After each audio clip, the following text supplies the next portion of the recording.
Necessity is the mother of all inventions, people say. And Dr. Zakir Naik is obsessed with the necessity for the past few years.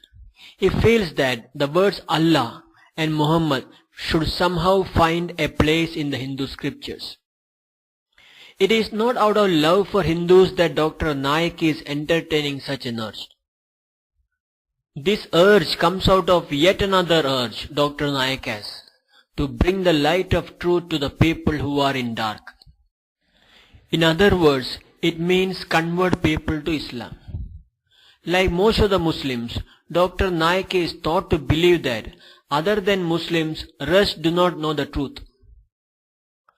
If you ask what is the truth that only Muslims know, Dr. Naik will say that the truth is Allah is the only God to be worshipped. Quran is the God's final message, and Muhammad is the last messenger before the judgment day. This brazen attempt undoubtedly to monopolize God and religion in one hand naturally ran into problems since the inception. It is a different thing. There is no agreement among Sunni, Shia, Sufis, Ahmadis, Baha'i sects of Muslims on any of these three truths. Coming to Dr. Naik's first urge, perhaps he feels that by proving that both Allah and Muhammad are mentioned even in the Hindu scriptures, he can market Islam smoothly to the Hindus. Behind both these urges, promise held aloft in Quran surely must be working as the catalyst. It is the guaranteed ticket to heaven after death. For this he will quote Quran, Al-Asr, chapter 103. If these words make no sense for a layman, for people like Dr. Naik, they are the bread and butter. As per the set objective, he has devised the marketing strategies also. A close look is sufficient to reveal them. He always tried to prove to the prospective customers among the Hindus that Islam, the product that he markets, has the following advantages. Number one, it is the best. Number two, it is cost effective. That is very simple to use and practice. As value addition, it is attractively packed and delivered by smooth talking, not revealing any of its drawbacks. Like the festival offers by TV manufacturers, he also tries to create an urgency among the buyers that the time is limited. The Funda Sutra that creates fear, uncertainty, natural disasters, death and accident is used to inform the customers that the judgment day is not far off. The only difference here is that judgment date is not informed. It must be because he, like the final prophet, was not informed about it by the God. Thus, it becomes clear that his first urge to see that Allah and Muhammad are mentioned in the Hindu scriptures is only to drive home the point that ancestors of the Hindus were anticipating it. Since in business and justifies the means, ethics and values are of no concern for people like Dr. Naik. If you don't want to believe this, let us see one of his lectures. Generally, in all these occasions, process is started by planting questions through Muslims. My question to Zakir Bhai is Prophet Muhammad sallallahu alaihi wasallam is prophesied in the sacred scripture of Hinduism?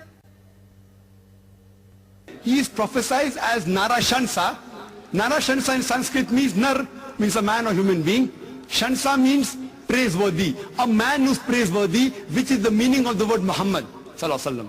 So Prophet Muhammad, peace be upon him, is mentioned as Muhammad in Sanskrit Narashansa in several places. In Rigved, book number 1, hymn number 13, verse number 3. In Rigved, book number 1, hymn number 18, verse number 9. In Rigved, book number 1, hymn number 106, verse number 4. In Rigved, book number 1, hymn number 105. Seeing him convincingly reel out the Vedic references, you may start wondering what more proof is needed. But please wait for a few more seconds before you also become one among them. Let us see what actually is mentioned in one of those verses that Dr. Naik quoted from the Vedas.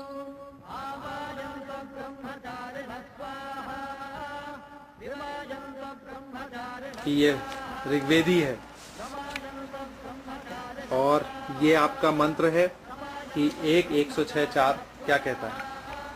Oh नराशंसं वाजिनं वादयन्निह क्षयद्वीरं पूषणं सुम्नैरीमहे रथं न दुर्गाद् वसवः सुदानवो विश्वस्मान्नो अंहसो निष्पिपर्तन नराशंसं वाजिनं वाजयन् इह क्षयद्वीरं पूषणं सुम्नैः ईमहे रथं न दुर्गा वसवः सुदानवः विश्वस्मात् नः अंहसः निः पिपर्तन। आप नराशंसा का अर्थ जानना चाहते हैं? आशंसितुम योग्यम इति नराशंसम, कि यह नराशंस जो है वह प्रभु के संबंध में कह रहा है। यह नराशंसा प्रभु का विशेषण है। The word Narashansha is used in the mantra as an adjective to God's name. Now let us go back to Dr. Naik's lecture and listen it once again carefully. Narashansa in Sanskrit means nar, means a man or human being. Shansa means praiseworthy, a man who's praiseworthy, which is the meaning of the word Muhammad sallallahu alaihi wasallam. So Prophet Muhammad, peace be upon him, is mentioned as Muhammad in Sanskrit Narashansa in several places. In short, wherever in Vedas there is a word which means one who is praiseworthy, Dr. Naik has taken it for granted that it is the prophecy of Muhammad. By the same logic, not only Muhammad but anyone whose name has the meaning praiseworthy can claim that he is prophesied in the Vedas. Looking funny? But it is for this that the people are clapping Dr. Naik. If you are still not convinced, let us take another sloka that he has taken to claim that Muhammad is prophesied in the Veda. Book number 20, hymn number 127, verse number 1 to 14, which is called as Kuntap Suktas. Kuntap means the hidden glands. The meaning will be known later on. Time doesn't permit me to say everything, but the first verse says, he is Narashansa, one who is praiseworthy. All these are pointing towards Prophet Muhammad, peace be upon him. Here again, Dr. Naik uses the same strange logic.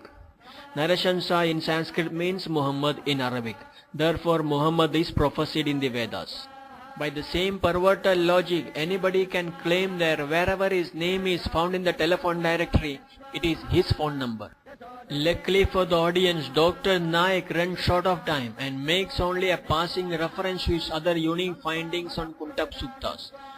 Surfing his website will provide you with some other unique findings.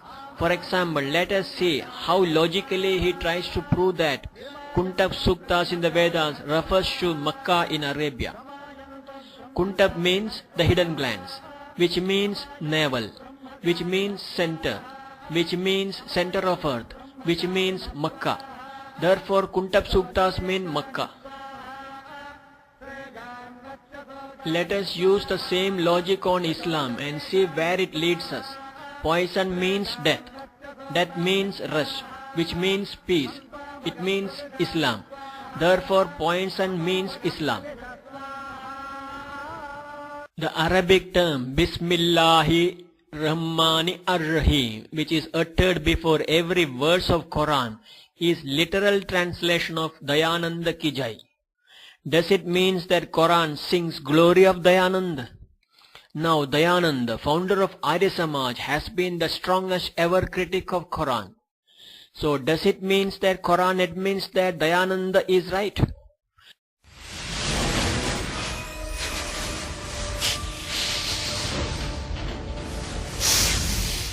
Again, this is nothing but the perverted logic. Poison means death, means rest, means peace, means Islam. Hence Islam means poison. So from Dr. Zakir Naik's logic, Islam is poison. This is the way Dr. Zakir Naik has used logic to fulfill one of his urges, to show Muhammad is prophesied in the Vedas. Nevertheless, the issues concerning Dr. Zakir Naik finally boils down to ethics and moral values. What would you call a person who is not ashamed to tell lie just to spread the word of God? A hypocrite, a fraudster, or a plain liar? If I say something, if it doesn't match with the scripture, we have to reject it.